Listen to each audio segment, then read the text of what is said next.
สำหรับมื้อนี้ก็ถือว่าเราจะมาเทรดกันเบิ่งที่ Bitcoin นี่ก่อนเนาะมื้อที่ Bitcoin นี่ก่อนถือว่าทรงบ่สวยนี่มันเป็นเทรนขาขึ้นงามๆเลยทรงตอนแรกนี่อยากสลับหน่อยนึงละทรงนี้นี่อยากสลับหน่อยนึงละอยากเป็นเทรนขาลงเข้ามาเป็นขาขึ้นเนาะเมื่อกี้เขาว่า Dotcoin งามโอ้ Dotcoin นี่ก็งามอยู่เนาะแต่ว่าเป็นหยังเขาจะมาที่ Bitcoin นี่แหละ Dotcoin Dotcoin ขาขึ้นBitcoin งามก่อนเนาะจะเป็นออเดอร์ต่อไปการบริหารทุนเป็นจุดสำคัญเลยตอนนี้มีทุนอยู่ที่200เนาะ200ปลายหน่อยนึงก็ถือว่าเราจะมาบริหารอย่างน้อยก็6ออเดอร์เนาะนำตัวที่5เหรียญอย่างน้อย6ออเดอร์ซะยิ่งเฮาบริหารได้หลายออเดอร์เท่าใดก็จะมีโอกาสสร้างกำไรหลายเท่านั้นเนาะโอกาสพอร์ตแตกกันหน่อยถ้าพลาด6ออเดอร์ก็ถือว่าพักเนาะ ตลาดบสวิงตลาดนิ่งแบบนี้นี่โอกาสที่ว่าจะกำไรมีเลยตลาดนิ่งถ้าว่าขึ้นเขียวให้ขึ้นเขียวเลยลงแดงให้ลงแดงเลยก็โอเคเนาะขออย่าดีนะ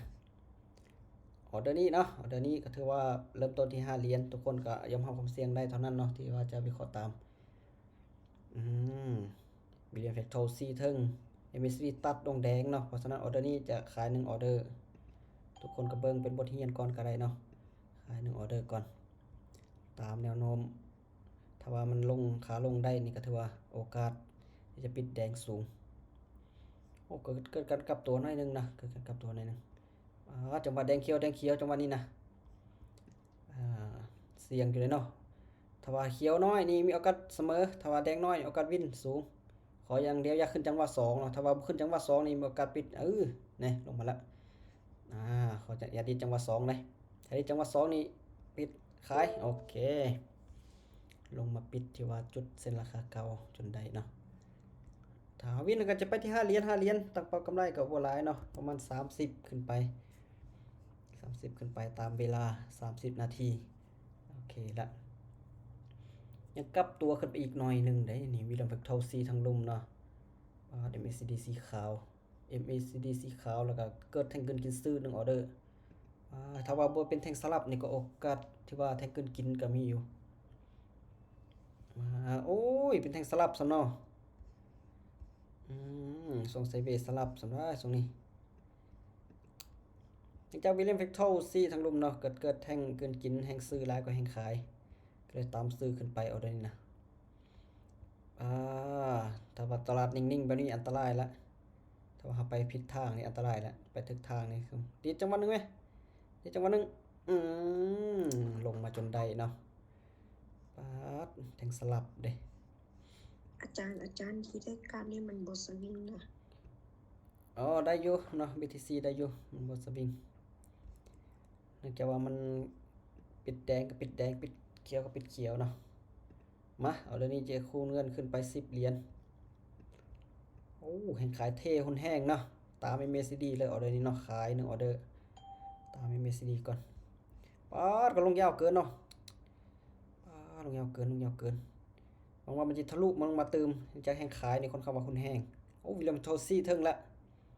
ถ้าตลาดนิ่งๆนะนี่โอกาสสูงที่จะปิดขายยังบ่ถึงเส้นราคาพร้อมโอกาสที่ว่าจะลงตาม MACD นี่สูงเนี่ยเนาะ MACD นี่ขนาดกันลงงามๆเลยถ้าตลาดนิ่งนะนี่โอกาสสูงที่ว่าจะปิดขายนี่เนื่องจากว่าเข้าเทคนิค2เลยวิลเลียมเฟกเทลกับซีเทิงและ MACD ก็ขนานลงปิดขายโอเคตลาดนั้นนี่แหละไม่นี่ตาม100 เหรียญได้โอ้จัด100เหรียญปะเนาะค่อยๆไปค่อยๆไปค่อยๆไปค่อยๆแบรนด์ขึ้นค่อยๆแบรนด์ขึ้นเนื่องจากว่าถ้าว่ามันบ่สวิงโอกาสก็มีกำไรเนาะโอกาสมีกำไรมีจังหวะนี้เนาะนิ่งเลยทุกคนเอ้ยยังคิดตาม MACD อยู่เนาะแต่ว่ามันก็นิ่งเลยเสียงเดี๋ยวนี้เสียงขายเนี่ยเสียงขาย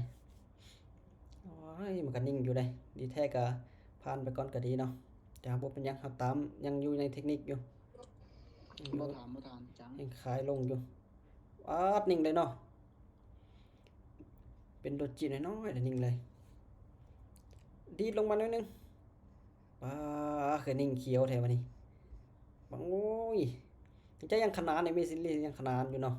และวิลเลียมฟัตเทิลนี่ซี่ยังเถิงดีมาวินโอเคนะ ดีดจังหวะหนึ่งให้พร้อมได้โอเคก็จะไปที่5เหรียญคือเก่าถ้าเทนแล้วเป็นเทนงามๆนี่ก็โอเคอยู่เนาะเป็นตามอยู่ได้ฐานแนวรับก็ยังอยู่ไกลอยู่ได้ยังอยู่ไกลอยู่ได้มันเป็นโลจิน้อยๆนี่เนาะแต่ข้อตามเนี่ยทำขายก่อนโลจิน้อยเด้อสูงนี่สูงโลจิน้อยเนาะยังตามแนวโน้มของขาลงอยู่กันนิ่งเนาะถ้านิ่งแล้วลงนิ่งแล้วลงนี่ก็โอกาสสูงมาจังหวะนี้ลงแล้วลงงามๆแล้วตลาดนิ่งๆแบบนี้โอกาสสูงเลยลงมางามๆลงงามๆจังหวะนี้ลงงามๆลงงามเลยเนาะนี่แหละตามเทรนขาลงขอโอกาสลงงามๆ210โอเคจัดไปจังหวะขาลงจังไดก็มีโอกาสสูงถ้าเวียนก็จะไป5เหรียญเนาะ5เหรียญแห่งซื้อกลับเข้ามาแล้วนี่แห่งซื้อเข้ามาแล้วแต่ว่าแนวโน้มยังขาลงอยู่เนาะมันยังแทงคู่เลยยังบ่ถึงแนวรับได้นี่มาขอตามขายนึงเอาเด้อก่อนแต่ก็เสี่ยงอยู่เด้อพอแห่งซื้อเข้ามาแล้วเอาเด่นนี่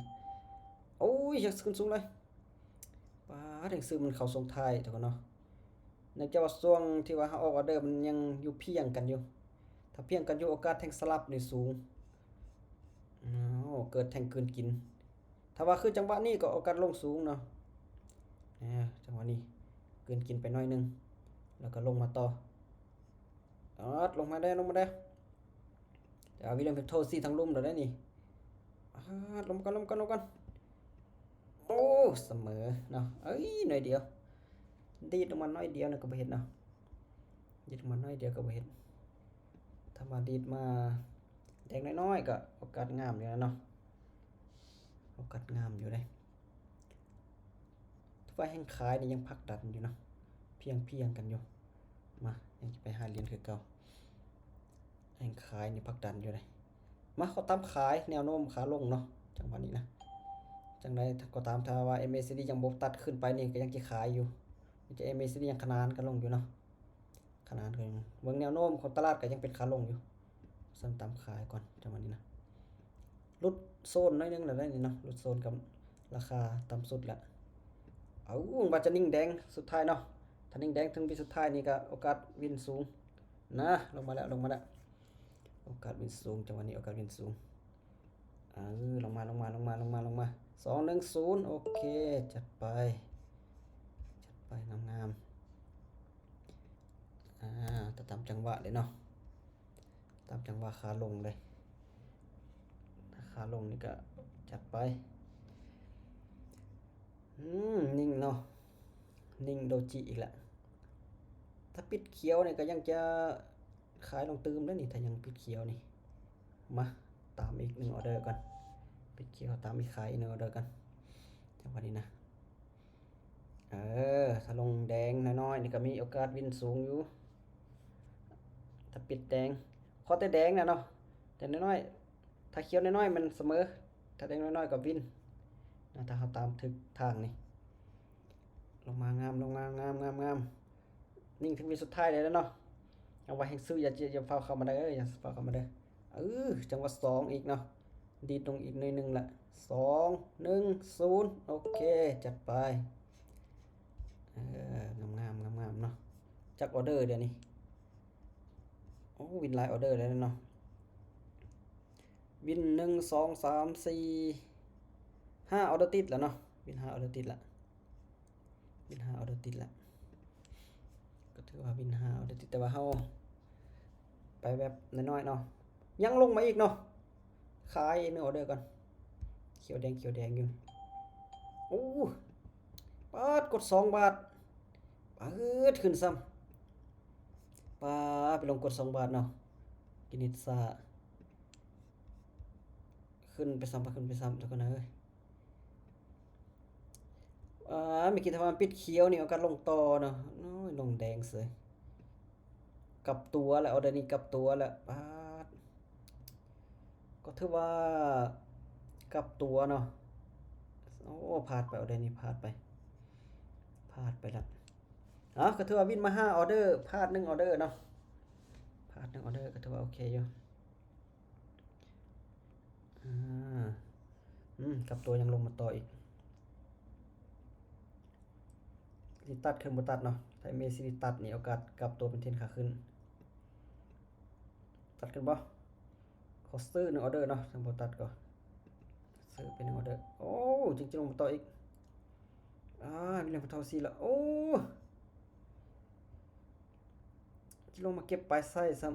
ำลงมาเก็บแทงเทียนซะเนาะไปมาส่วนเทนเนาะได้นี่เนาะนี่จะว่าแห้งซื้อมันพักดันแล้วนะมันลงต่อบ่ได้ละโอกาสที่จะกลับตัว MACD ใกล้ขึ้นไปแล้วเนาะขึ้นไปเขียวน้อยก็เขียวตามโซนแล้วโอ้แห้งซื้อเข้ามาแล้วเนาะเข้ามาแล้วขึ้นไปโอ้ยบ่ขึ้นสำเนาะตามโซนแนวรับแล้วแต่บ่ขึ้นไปเสียหายแล้วบ่ขึ้นไปเมสซี่ก็โน้มโกงขึ้นไปแล้วเนาะโน้มโกงขึ้นไปเพราะพลาด2ออเดอร์แล้วแบรนด์ทึนไปออเดอร์ที่3เมสซี่ใกล้จะตัดแล้วหวังว่าจะตัดขึ้นซื้อตัดขึ้นไปโอ้อย่าขึ้นสูงเกินขึ้นสูงเกินเลยสลับเสร็จเลยเมื่อกี้มันขึ้นประมาณนี้เนาะซื้อขึ้นไปตามติดโซนตรงนี้นะเขียวแดงขึ้นไปอีกจังหวะหนึ่งป้าเมสซี่ก็ตัดละออเดอร์ที่2ละป้าเขียวแดงในจังหวะนี้ขึ้นไปก่อนเอาลงมาซะ3ออเดอร์ละทุกคน3ออเดอร์ละมันจิพลาดนะเนาะจะพลาดแท้ป้าซื้อ3ออเดอร์พลาดเลยเนาะ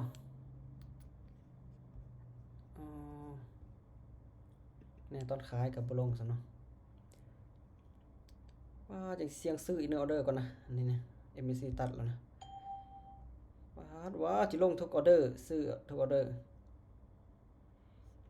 มันจะกลับตัวแล้วแท่งกลับตัวแล้วนะก็ได้ซื้อนะคนเนาะ MAC ตัดขึ้นไปแล้วตัดขึ้นไปขนาดขึ้นไปแล้วก็ได้ซื้อขึ้นไปเนาะแต่ว่ามันลงปิดขายน้อยๆปิดขายน้อย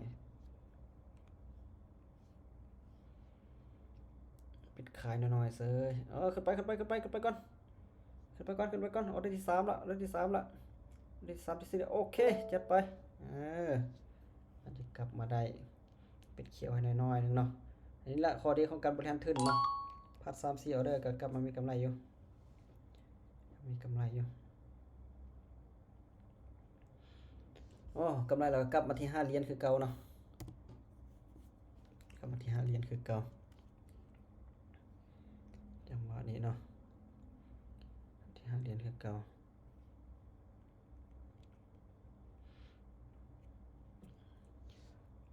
เดี๋ยวนี้บ่ทันผ่านไปก่อน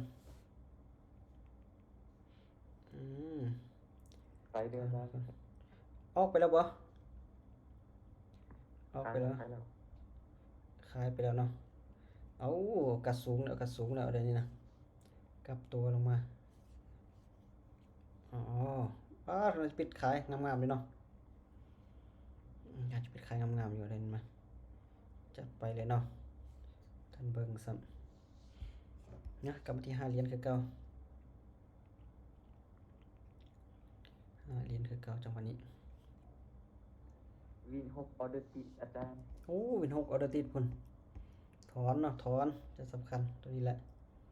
ถอนทันบ่ถอนนี่ก็อันตรายอยู่นะออเดอร์นี้ยังซื้อขึ้นไปอีกเนาะยังซื้อในหุ้นแห้งแต่ก็เสี่ยงอยู่เนาะจนติดโซนเนาะโซนแนวต้านแต่ว่าตาม MACD ขนานขึ้นไปแห่งซื้อขึ้นไปขอตามก่อนซะจากบาทหนึ่งอาจารย์MACD สีฟ้าและสีส้มมันมีความหมายว่าจังได๋อาจารย์ลักษณะมันเป็นสีแดงนี่ก็ถือว่ามันแห้งขายมาเต็มเนาะเอาคนขายถ้าว่าเป็นสีขาวๆนี่ก็ถือว่าเป็นช่วงที่ว่ามันจะสลับแล้วเนาะแต่ว่ามันเกี่ยมจะกลับตัว บ่นี่ถ้ามันเป็นสีอันขาวๆแบบนี้นะช่วงที่มันใกล้จะกลับตัวถ้าเป็นเขียวๆอันนี้ก็ถือว่ามันโอกาสที่ว่าจะกลับเป็นเทรนขาขึ้นเนาะบางทีเขียวๆเป็นเนาะเขียวๆเป็นนะแต่ก็ช่วงที่มันเป็นเทรนมีใช้ได้ผลดีเด้แต่ช่วงที่ว่ามันไซเวย์นี่ก็บ่ได้ผลคือกัน สลับเนาะในช่วงนี้สลับนี่ออเดอร์นี้เขียวซื้อขึ้นออเดอร์กันซื้อขึ้นออเดอร์กันรู้จัก MACD ยังงามอยู่เลเวลเท่ากับ4ทั้งรูปเนาะโอ้กลับเป็นเทรน แล้ว ขึ้นนะ ตัวเป็นเส้น2 เส้นอยู่กล้องกันเดี๋ยวอาจารย์ ตัวอยู่กล้องนี่ถือว่ามันขนานเนาะเนี่ยจังซี่แหละแต่ทรงมันสลับมันก็บ่ได้ผลคือกันเนาะอ่า ออเดอร์นี้บอกอาจารย์ 3เขียวมันมักพักตัวเนาะโอ้โห3เขียวมันพักตัวทั้งที่มันเขียวๆนี่มันยัง ออเดอร์นี้น้องขายออเดอร์นี้ ขายเนาะถือว่าโอกาสบินสูงละพลาดไปทางนี้พลาดไปละจะว่าแนวโน้มมันกำลังจะขาขึ้นนะก็เลยตามนะเมืองทรงนี้มันทรงเขียวๆลายๆนี่พลาดไปอีกแล้วเนาะนะไป10เหรียญเอาเลยนะ10เหรียญยังผลักดันขึ้นไปอีกหน่อยหนึงนี่เนาะมาแนวโน้มยังขาขึ้นอยู่ซื้อคือเก่า แนวโน้มยังขาขึ้นอยู่มีเรื่องเฟกทอลกับซี่เทิงๆปะนี่อ๋อส่วนเขียวแดงนี่อันตรายอีกแล้วโอกาสที่ว่าจะปิดทั้งแทงเทียนนี่ก็มีอยู่ขึ้นไปเก็บแทงเทียนก่อนอ๋ออย่านิ่งขึ้นไปเก็บแทงเทียนดีขึ้นจังหวะนึงนะขึ้นไปเก็บแทงเทียนก่อนอ๋อเขียวแดงเก็บแทงเทียนโอ้ยบ่ขึ้นให้เนาะนี่แหละถ้ามันแดงน้อยๆถ้าเอาไปผิดทางมันเสียเนาะถ้าเขียวน้อยๆมันเสมอซ้ำพัดไป2แล้วเนาะพัดไป2แล้วโอ้เนี่ยมันเริ่มสีขาวแล้วเนี่ยมันจุดอันตรายแล้วเริ่มสีขาวอันนี้แหละมาเขาขายมันส่วนหลายทรงนี้ออกขายหลายกว่าทรงนี้นะถ้าแดงน้อยโอกาสวินสูงถ้าเขียวน้อยโอกาสเสมอถ้าเป็นโดจิน้อยๆแบบนี้แดงน้อยซะเสียงเลยเนาะแดงน้อยใส่โอ้ยไปขึ้นซ้ำโอ้ยทรงนี้นะคือมามีแล้วก็บ่ขึ้นอันนี้เพิ่นไปขึ้นซ้ำเนาะออเดอร์ที่3แล้วป้าดจังซี่แหละทรงมันจะเนี่ยทรง MACD สีขาวนี่แหละทรงอันตรายขึ้นไปต่อสำเร็จมากดซื้อออกขายออกซื้อบาทนี้นี่อันตรายละตามเทรนซื้ออีก1ออเดอร์ก่อนมันยังบ่ปิดทั้งเทียนอ๋อเขียว3เนาะน่าซื้อปึ๊บเลยแดงปับขึ้นไปซื้อปึ๊บจะแดงปับบ่ได้จะบอกจังหวะ2ต้องมาดีดขึ้นไปหน่อยนึงดีดขึ้นไปว้าจะเฮ็ดเวรเฮ็ดกรรมให้กันแท้จะนิ่งแดงเลยเมื่อกี้คล้ายกับบ่นิ่งเนาะนิ่งแดงเลยบัดนี้บ่ได้ติจังหวะนึงเป็นโอเคเกือบไปเนาะ สิจ้องเวรจ้องกรรมกันบ่ได้แล้วเกือบไปจังหวะนี้ก็ถือว่าเฮ็ดให้เป็นคนออกเงินแล้ววะโอ้ยังหลายเนาะค่อยๆไปวินเราก็กลับมาที่5เหรียญคือเก่ามากัดตามเทรนซื้อขึ้นเอาเลยกันก่อนตามเทรนซื้อขึ้นก่อนมันยังบ่ถึงกันโซนที่ว่าราคาสูงสุดเนาะเลยตามซื้อขึ้นไปก่อน1ออเดอร์เขียวแดงอีกแล้วเอ้ยลงมาซ้ำมันจังไดเนาะพี่น้องเอ้ยส่งลงก็ลงส่งขึ้นก็ขึ้นโธ่ขึ้น ขึ้นไปอีกหน่อยนึงอีกหน่อยนึงขึ้นไปวินโอเคโอ้โหเชื่อว่าจะบ่วินละ ลงมาแล้วก็ขึ้นไปวินใส่เนาะก็ถือว่าโศกซวยเดี๋ยวนี้โศกซวยแม่นตามเป้าแล้วติทุกคนเนาะบวกมา40แล้วทุกคนเนาะบวกมา บวกมา 40 100ไปแล้วอาจารย์บวกมา100ไปแล้ว บวกมา100ปลายแล้วเนาะท่านี้ก็บวกมา40แล้วทุกคนเนาะ สุดยอดเลย บวกมา40แล้วแต่ว่าบริหารทุนสูงขนาดเนาะบริหารทุนหลายออเดอร์เนาะพลาด3ออเดอร์2-3ออเดอร์พลาดหลายสุดนี่ซะก็3ออเดอร์เนาะสูงสุดนะพลาด3ออเดอร์อันนี้มันกดรั่วนะกด2แต่ว่าตอนต้นนี่เฮาวิน5ออเดอร์ติดเนาะ4-5ออเดอร์ติดถ้าตามเป้าแล้วก็จะเอาประมาณนี้ก่อนได้นะทุกคนเนาะอยากให้ทุกคนมีกำไรให้ทุกคนถอนเนาะตามเป้าบางคนก็บวกเป็น